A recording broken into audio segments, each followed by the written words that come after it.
Hello guys, आज मैं आपके लिए क्लास 10th में जो चैप्टर 3 हमारा pair of linear equation in two variable, इसके बारे में डिस्कस करेंगे।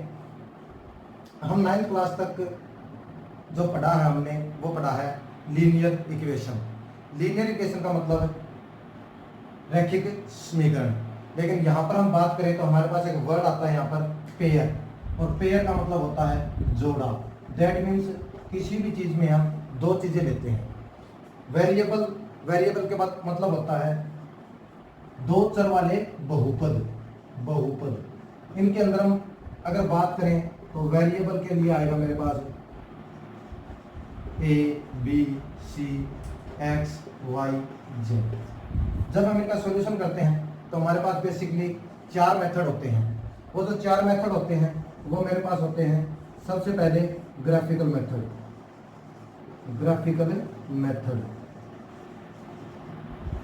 दूसरा जो होता है वो होता है एलिमिनेशन मेथड।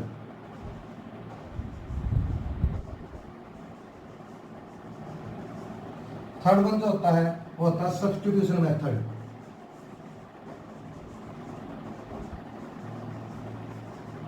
और फोर्थ वन होता है वो होता है क्रॉस मल्टीप्लिकेशन।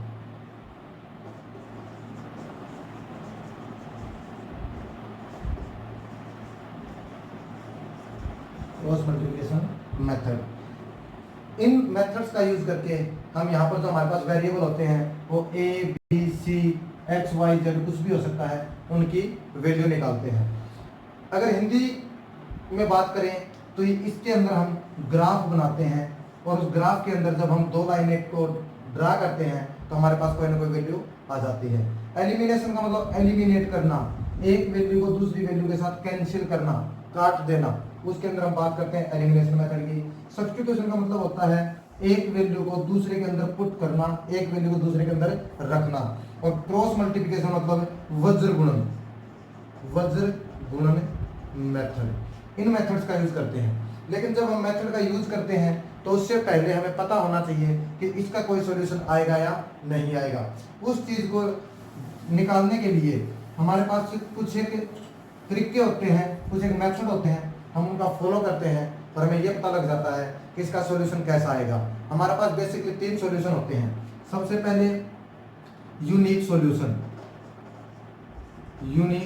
सॉल्यूशन, और इसको हम क्या बोल देते हैं, ओनली वन सॉल्यूशन। सेकंड जो होता है वो होता है मैनी सॉल्यूशन। और जो थर्ड वन होता है वो होता है नो सॉल्यूशन। जैसे कि नाम इंडिकेट कर रहा है, यूनिक सॉल्यूशन या ओनली वन सॉल्यूशन, इसके अंदर हमारे पास केवल एक ही आंसर आता है। मैनी सॉल्यूशन, इसका मतलब इसके अंदर बहुत से आंसर हो सकते हैं। नो सॉल्यूशन, इसका कोई भी आंसर नहीं होता। अगर हम इनको ग्राफिकल मेथड से सॉल्यूशन करते हैं, तो इसका जो ग्राफ आता है वो आता है क्रॉस में। दैट मीन्स एक लाइन दूसरी लाइन को एक पॉइंट पर इंटरसेक्ट करती है, तो हमारा क्या हो जाता है, यूनिक सॉल्यूशन। अगर हम बात करते हैं मैनी सॉल्यूशन, तो इसके अंदर हमारी एक लाइन के ऊपर ही दूसरी लाइन आ जाती है। दैट मीन्स उसके बहुत से सॉल्यूशन हैं, क्योंकि दोनों लाइनें एक दूसरे को बहुत से पॉइंट पे इंटरसेक्ट कर रही है। लेकिन जब बात करें नो सॉल्यूशन, तो इसका ग्राफ जो आता है वो हमारा आता है पैरेलल लाइंस। दो लाइनें एक दूसरे को किसी भी पॉइंट पे इंटरसेक्ट नहीं करती, इसका मतलब क्या हो गया, नो सॉल्यूशन। अब इनका सॉल्यूशन करने के लिए हम किसी भी मेथड का यूज कर सकते हैं, जरूर नहीं हम ग्राफिकली मेथड का यूज करें। इनके लिए हम एलिमिनेशन मेथड भी लगा सकते हैं, सब्स्टिट्यूशन मेथड भी लगा सकते हैं, और क्रॉस मल्टीप्लिकेशन मेथड भी लगा सकते हैं। अब इनके अंदर हमारे पास दो चीजें और होती हैं। एक होता है कंसिस्टेंट, और दूसरा होता है इनकंसिस्टेंट। अगर हम कंसिस्टेंट की बात करें तो इसका मतलब होता है सॉल्यूशन, और अगर हम इनकंसिस्टेंट की बात करें तो इसका मतलब होता है नो सॉल्यूशन। कई बार हमसे क्वेश्चन पूछा जाता है, सीधी वैल्यू दे दी जाती है कि दीज आर कंसिस्टेंट और इनकंसिस्टेंट। जो हमें सॉल्यूशन देते हैं, सॉल्यूशन हमारे पास दो हैं, एक यूनिक सॉल्यूशन और दूसरा मैनी सॉल्यूशन। जो हमें सॉल्यूशन देता है वो हो जाता है हमारा कंसिस्टेंट, वो हमारा क्या हो जाता है, कंसिस्टेंट। और जो हमें सॉल्यूशन नहीं देता वो हमारा क्या हो जाता है, इनकंसिस्टेंट। कंसिस्टेंट। उम्मीद करता हूं ये कर जैसे हमारी जो दो इक्वेशंस बनती हैं a1x plus b1y plus c1 is equal to 0। Second one a2x b2y plus c2 is equal to 0। अब यहाँ पर हम मेथड्स का यूज करते हैं। वो मेथड क्या क्या है? सबसे पहले यूनिक सॉल्यूशन के लिए, यूनिक सॉल्यूशन के लिए हमारे पास होता है a1 upon a2 is not equal to b1 upon b2। यहाँ से लिया हमने a1 अपॉन में a2, b1 अपॉन b2। अगर ये दोनों वैल्यू एक दूसरे के इक्वल नहीं है, इसका मतलब इसका यूनिक सॉल्यूशन और ग्राफ एक दूसरे को क्या कर देंगे? क्रॉस। अगर हमारे पास आ जाता है a1 by a2 is equal to b1 by b2 is equal to c1 by c2, इसका मतलब क्या हो जाता है? Many solution, many solution. और इसका ग्राफ हमारे पास जैसे कि मैंने आपको पहले बताया था यूनिक लाइन आती है। Third one no solution. No solution के लिए हमारे पास जो कंडीशन होती है वो होती है a1 by a2 is equal to b1 by b2 but not equal to c1 by c2। और इसका ग्राफ क्या आता है? दो लाइनें एक दूसरे के पैरेलल होती हैं। दोबारा से एक बार रिपीट कर देता हूँ, a1 by a2 is not equal to b1 by b2, that means unique solution. Graph हमारा आएगा cross. a1 by a2 is equal to b1 by b2 is equal to c1 by c2, that means many solution. हमारा जो graph आता है वो आता है single line. और जब बात करते हैं नो सॉल्यूशन की, a1 by a2 is equal to b1 by b2 but not equal to c1 by c2, दो लाइनें एक दूसरे के पैरेलल में आती हैं। जैसे कि कुछ देर पहले बताया था, अगर ये दो कंडीशन आती हैं इसका मतलब होता है कंसिस्टेंट। इनका मतलब क्या होता है? कंसिस्टेंट। और ये क्या होता है? इनकंसिस्टेंट। इसका मतलब ये दोनों हमें सॉल्यूशन देते हैं, चाहे वो हमें सिंगल सॉल्यूशन दे या मैनी सॉल्यूशन दे, और ये हमें कोई भी सॉल्यूशन नहीं देता। ये कुछ बेसिक चीज़ें थी चैप्टर 3 के बारे में। अगर आपको ये चीज़ें पता है तो मान लीजिए कि आपका आधा चैप्टर कंप्लीट हो गया है। इसके बाद हम यूज करेंगे मेथड्स का। जब हम क्वेश्चंस का सॉल्यूशन करते हैं तो हम मेथड को किस तरह लगाते हैं कि हमारे पास सॉल्यूशन आ जाए। स्टूडेंट्स, जैसे कि मैंने आपको बताया है कि हमारे पास 4 मेथड होते हैं, उनमें से आज मैं 2 या 3 मेथड के बारे में आपको बेसिक और एक क्वेश्चन करना सिखा देता हूं। जैसे कि एक क्वेश्चन मैंने बोर्ड पे लिख रखा है, आज हम इस क्वेश्चन को ग्राफिकल मेथड, एलिमिनेशन मेथड और कोशिश करेंगे कि सब्स्टिट्यूशन मेथड से भी हो जाए। उसके बाद जब मैं अगली वीडियो लेके आऊँगा उसके अंदर हम बात करेंगे क्रॉस मल्टीप्लिकेशन मेथड और एनसीईआरटी के जो हमारे इंपॉर्टेंट क्वेश्चन हैं उनका सोल्यूशन करेंगे। तो देखिए, जैसे कि मुझे 2 इक्वेशन दे रखी हैं, x minus 4y plus 14 is equal to 0। सबसे पहले इसको मैं रीअरेंज कर लेता हूँ और क्या लिखता हूँ? x minus 4y is equal to minus का 14, और सेकंड वन को लिखता हूँ 3x plus 2y is equal to 14। सबसे पहले हम बात कर रहे हैं ग्राफिकली मेथड की। ग्राफिकली मेथड, देखिए इस मेथड के अंदर हम क्या यूज करते हैं। मेरे को दे रखा है x minus 4y is equal to minus 14। ये माइनस का है, बराबर से उस साइड जाएगा तो क्या बनेगा? x is equal to minus 14 plus का 4y। अब मैं इसके लिए एक टेबल ड्रॉ करता हूँ। देखिए, इसके अंदर हम टेबल में 2 या 2 से ज़्यादा वैल्यू ले सकते हैं, लेकिन मिनिमम 2 वैल्यू लेना कंपलसरी है। यहाँ पर रखा मैंने x और यहाँ पर रखा मैंने y। अब हम इसके अंदर y की वैल्यू पुट करेंगे और हमारे x की वैल्यू आती जाएगी। जैसे कि देखिए, मैंने y की वैल्यू पुट की 1, y की वैल्यू क्या पुट की मैंने? 1। तो क्या है मेरा? माइनस का 14 प्लस का 4 इंटू 1, दैट मीन्स माइनस का 14 प्लस का 4, दैट मीन्स माइनस का 10। तो ये मेरे पास क्या आएगा? माइनस 10। जैसे मैं y की वैल्यू 2 पुट करता हूँ, मेरे पास क्या आएगा? x is equal to minus का 14 प्लस का 4 into 2, that means minus 14 plus का 8, दैट मीन्स माइनस का 6। ये मेरे पास एक टेबल बन चुकी है। इसी तरीके से हम सेकंड टेबल का यूज भी करते हैं, सेकंड इक्वेशन का यूज करते हैं। तो देखिए, 3x plus 2y is equal to 14, 3x is equal to 14 minus का 2y and x is equal to 14 minus 2y upon 3। अब हम थोड़ा सा मन में काउंट करते हैं और ऐसी वैल्यू लेते हैं कि ये इससे कंप्लीटली डिवाइड हो जाए, ताकि हमारी वैल्यू फ्रैक्शन में ना आए। देखिए कैसे।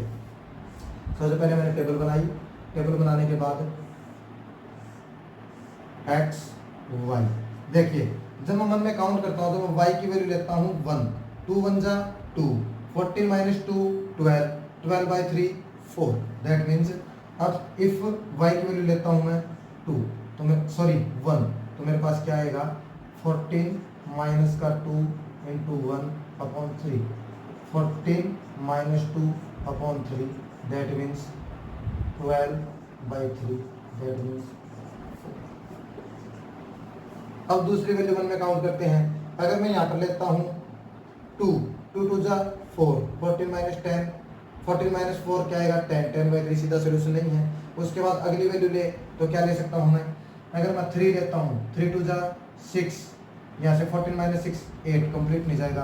अगर मैं 4 लेता हूँ तो देखिए मैंने y की वैल्यू ले ली 4, तो यहाँ से मेरे पास क्या आएगा 14 minus 2 into 4 upon 3, that means 14 minus 8 by 3, that means 14 minus 8 6, 6 by 3 क्या आएगा मेरे पास 2।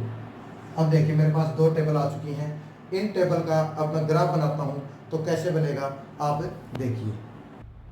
देखिए ग्राफ एक बार हम रफली ग्राफ बना देते हैं। ये वैल्यू होती है x positive, x negative, y positive, y negative.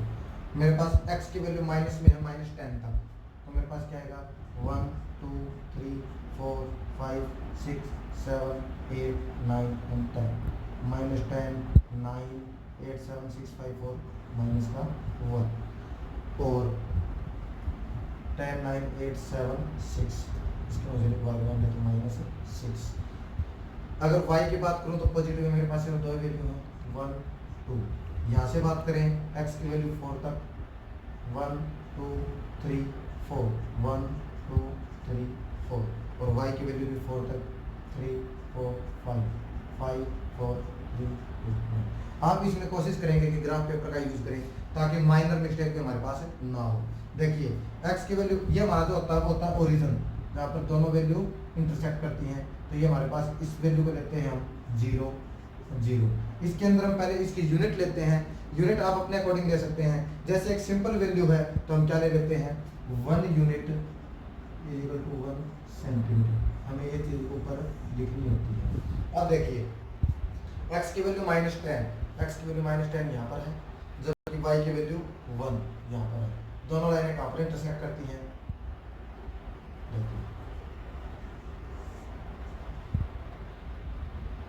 Near about यहाँ पर, और हम इसे क्या लिखेंगे पहले x की वैल्यू फिर y की वैल्यू।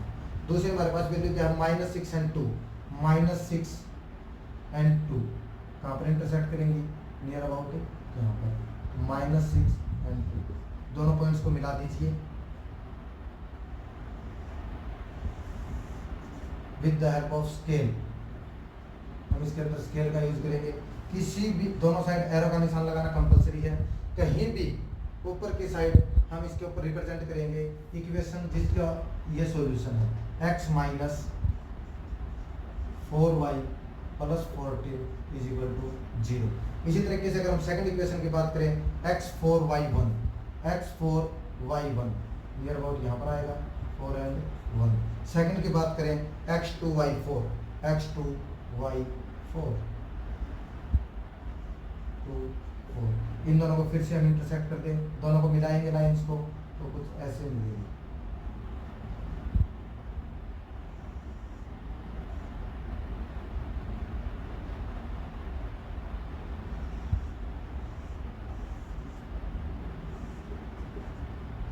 और इसके ऊपर भी हम क्या लिखेंगे इक्वेशन लिखेंगे 3x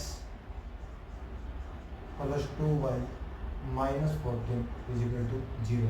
दोनों लाइनें एक ही पॉइंट पे इंटरसेक्ट कर रही हैं, इसका मतलब क्या आएगा यूनिक सॉल्यूशन। यहाँ से हम देखेंगे जहाँ पर x को टच कर रही है वो x की वैल्यू, यहाँ पर y को टच कर रही है वो y की वैल्यू। जब हम इसे ग्राफ से सॉल्यूशन करेंगे, ग्राफ पेपर पे सॉल्यूशन करेंगे तो हमारे पास एक्यूरेट वैल्यू आती है। उम्मीद करता हूँ कि आपको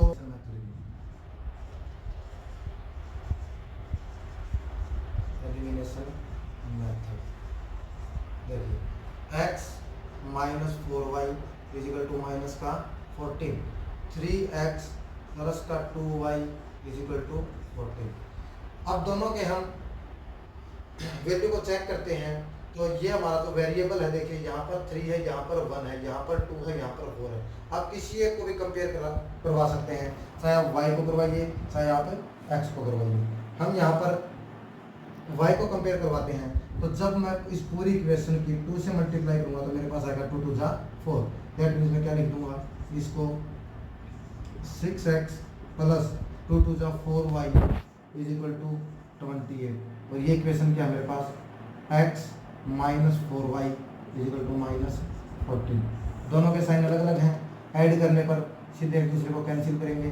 6 plus 1 7x, 28 minus 14 14, x is equal to क्या आएगा 14/7। x की वैल्यू आती है मेरे पास 2। जब मैं बात करता हूँ y की वैल्यू निकालने के लिए, तो हम इस इक्वेशन को इसको किसी को भी यूज कर सकते हैं, हमारे पास वैल्यू आ जाती है। जैसे कि मैं यूज कर रहा हूँ x minus 4y is equal to minus 14। x की जगह मैं लिख सकता हूँ 2 minus 4y minus 14 minus 4y, ये प्लस का 2 उस साइड जाके माइनस का 2 minus 14 minus 2 minus 4y minus 16, minus से माइनस कैंसिल, और मेरे पास y बराबर क्या आएगा 16/4 इज इक्वल टू 4। तो मेरे पास क्या आया x is equal to 2 and y is equal to 4।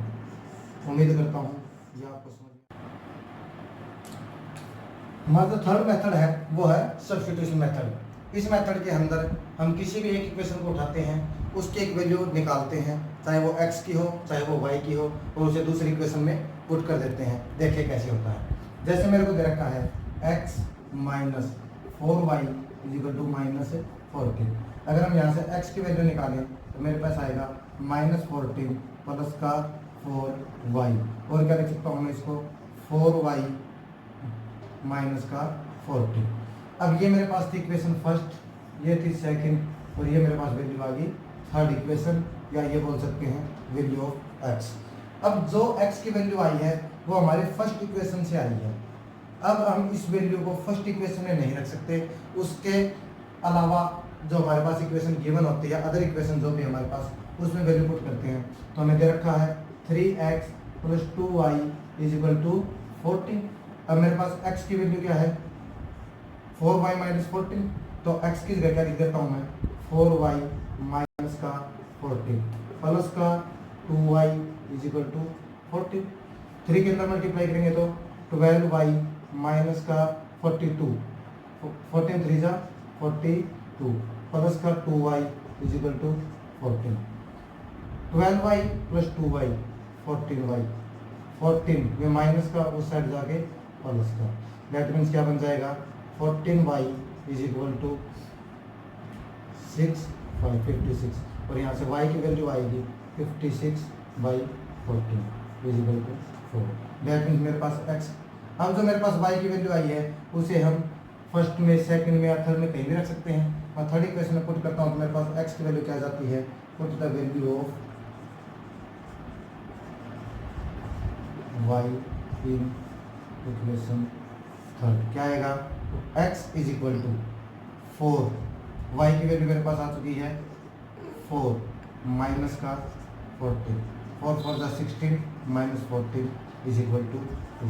That means मेरा x बराबर आया 2 एंड y बराबर आने वाला 4।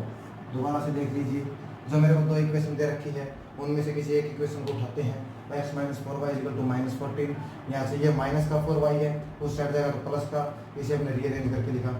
अब जो मेरे पास x की वैल्यू आई है उसे हम सेकंड इक्वेशन में रखते हैं, put the value of x in equation 2। Equation 2 है मेरे पास 3x प्लस का 2y is equal to 14। 3 into X की वैल्यू जो मेरे पास पहले आ चुकी है वो वैल्यू पुट करते हैं, अंदर मल्टीप्लाई करते हैं, तो 12y माइनस 42 प्लस का 2y equal to 14। 12 plus 2 14y, 14 minus इस साइड जाकर plus 56 divide by 14 equal to 4।